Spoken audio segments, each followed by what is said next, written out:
My name's Charlotte and this is my story.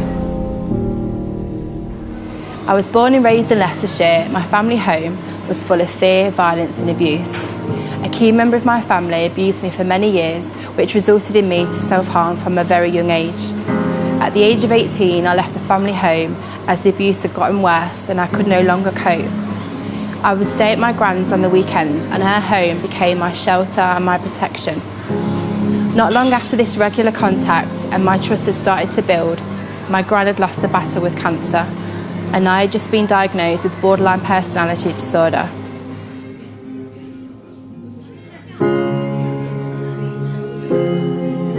The reality of all of this resulted in me wanting to escape and move to Newquay, where I would start a new life. At first, everything seemed okay. Within a few weeks, I'd started a relationship with my next door neighbour, who was a lot older than me and was involved in organised crime. Oblivious to this, I sought for a father figure and protector in him.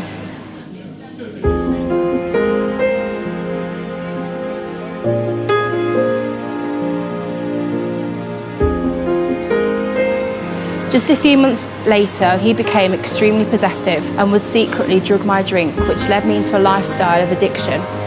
I started taking up to £300 worth of drugs on top of the daily medication I was taking.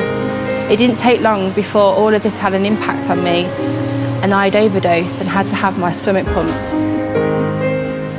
After all this had happened, he decided to let me visit my family and I had every intention to tell my family everything, but it didn't go to plan. One morning, I noticed he was sat in the same position from the night before.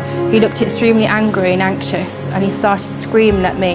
His eyes looked black and as he came towards my face, I had nothing left to lose, so I shouted back at him and that's when he stabbed me. Ooh, oh, coming, keep running.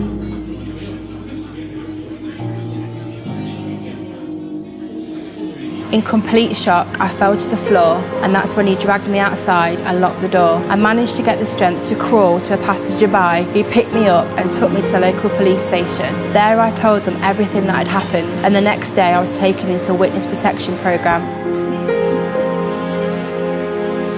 After 6 months of being in witness protection, it was safe enough for me to return to Leicester and finally reconnect with my family. In the August of that year, I was accepted into a Christian residential programme, and just after 4 months of battling, I was asked to leave the programme, which left me feeling even more rejected and worthless. When I came into City Hearts, the little trust that I had was gone. I built walls around me to protect myself from anyone else getting in or rejecting me. City Hearts gave me a safe space to process everything that had happened. City Hearts taught me that I didn't have to run anymore. They loved me when I didn't want to be loved and encouraged me to know that I was worth more than what had happened to me. Today, I don't run, I stand free. We will find a way.